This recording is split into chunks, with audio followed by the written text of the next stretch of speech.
Cyberpunk 2077 is a game released back in 2020, developed by CD Projekt Red, who are probably best known for the Witcher games and, Cyberpunk 2077. Sounds fun, I should give it a try. It is set in the best city in any open world game, Night City. Fight me! It has recently received its final major update, the 2.1 update, which added a music player for when you're walking around Night City, a side mission which lets you spend time with your romantic partner, which also shares the name of Depression in song form. And the final boss, Adam Smasher, was improved again, and finally, the one we've all been waiting for, the Metro system, which is kind of mid. I seriously don't understand why people were hyping it up so much. It sounds great, right? Well, if you've been living under a rock for the last 3 years, you'd know that it was actually released in a terrible, buggy mess that deserved to be released burnt on a barbecue. Oh, it's also the only game where Keanu Reeves says I have an impressive cock. An impressive cock.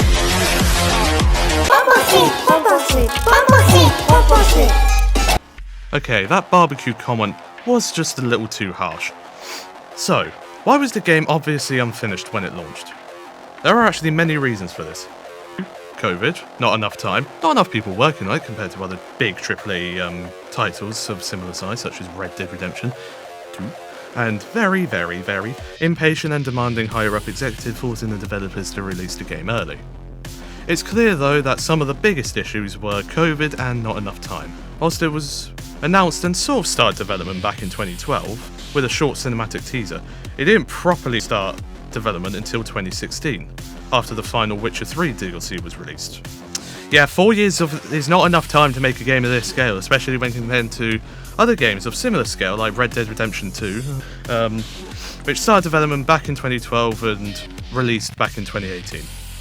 And that still didn't have a perfect release. CDPR didn't release any proper gameplay for it until 2018 at E3, and did announce Keanu Reeves was going to be in the game. And Why do you come until E3 2019, which was probably the biggest reveal that generated the most hype, because after the announcement, all the marketing just basically revolved around Keanu Reeves and his character, Johnny Silverhand, full name Jonathan Silver Appendage. So, after 4 years of development, 3 delays pushing the game back from April 16th to December 10th, 2020, it released in its infamous buggy state. If you're on the last generation of consoles, so Xbox One and PlayStation 4, basically unplayable, constant crashes, game-breaking glitches, terrible performance including awful-looking graphics and abysmal frame drops, soft locks and corruption because you crafted too many items. No, that is not a joke. People genuinely lost their whole ass save files because crafting items added gigabytes that made up the save files, so those files became too big and corrupted and died. Along with minor visual glitches such as trees acting weird, NPCs acting weird, looking weird with mangled pixelated faces, and penises clipping through trousers. That's also not a joke. However, on PC, whilst there were plenty of glitches, the performance was slightly better, just slightly. There are also plenty of things that were missing which got added later, such as purchasable apartments, the aforementioned metro system, which is still mid, and along with some features that never got added, like wall running. People immediately jumped on the bandwagon, comparing it to games like Lego City Undercover, talking about how the place you're not supposed to be in is acts janky, and Red Dead 2, where they complain about the lack of wildlife, even though after one quick Google search it will tell you that all the wildlife is basically extinct in Night City. Come on, try and do some research before making these stupid comparisons. Anyway, people were obviously upset. Over 30,000 refunds were issued from PlayStation and Xbox, which is basically unheard of, among other companies like Steam and CDPR themselves. PlayStation even took the game off their digital stores from the 17th of December to the 21st of June 2021.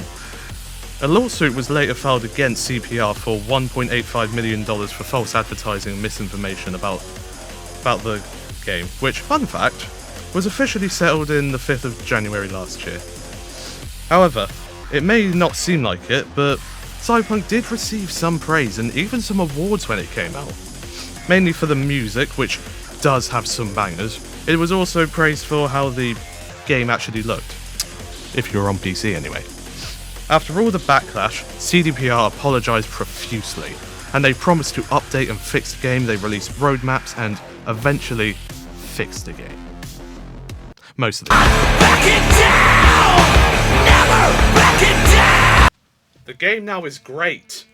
CDPR have fulfilled their promise of finishing the game, and it has won even more awards, become critically acclaimed, and saw many people who left the game come back and absolutely love it. It also saw some new players, like me, jump on and enjoy it, unlike me who didn't like it that much until the 2.0 update. Along with the 2.0 update, they released the first and only expansion, sadly. Sad that it's the only expansion, not sad that it got released, called Phantom Liberty, which I've just started and I think it's great, but I got distracted by God of War Ragnarok. They also released the 2.1 update out of nowhere in the same year as Phantom Liberty in 2.0, which wasn't as good as 2.0, but still a good update. With the 2.0 update, the game was basically remade. It was overhauled with brand new features, including shooting from your car, which was also promised from the start, a much better police system, which actually chased you throughout the city instead of just teleporting. The skill tree was reworked to look nicer and actually look like a tree and not a badly painted wall. It added new abilities such as air dashing, the ability to create shockwaves with heavy melee weapons, and the best ability in the game, the Savage Sling.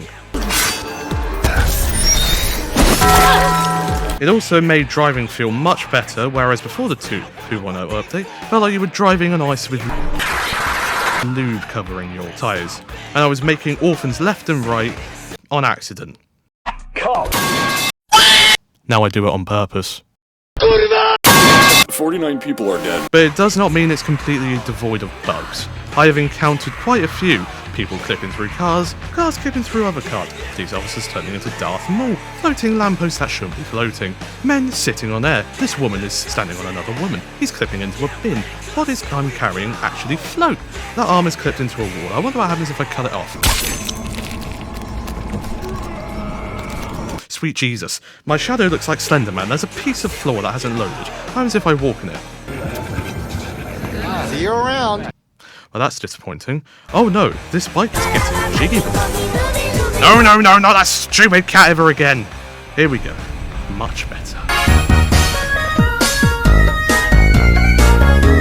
Johnny, what the hell are you leaning on? A man turned into spaghetti and launched my car into space. Oh look, there's the Great Rapture, and finally, oh god. I don't think that's allowed anymore, V. However, there is one other piece of Cyberpunk-related media which some consider to be so good it single-handedly revived the Cyberpunk IP, and that is... I couldn't wait for you to come and clear the car. Cyberpunk Edge Runners is an anime released back on Netflix back in September 2022, which I didn't watch until September 2023, and 4 months later, I'm still suffering from post-show depression. Yes, it's that sad. And it's all because of that one song that's been creeping around the video about someone wanting to stay at someone else's house, which is only the second most British sounding song next to Mr. Brightside. Along with the release of Edge Runners, CDPR released the free Edge Runners DLC in the 1.6 update, which added stuff from the show, like the main character's David Martinez's jacket and his drink at the Afterlife, which is a bar that has drinks based on mugs.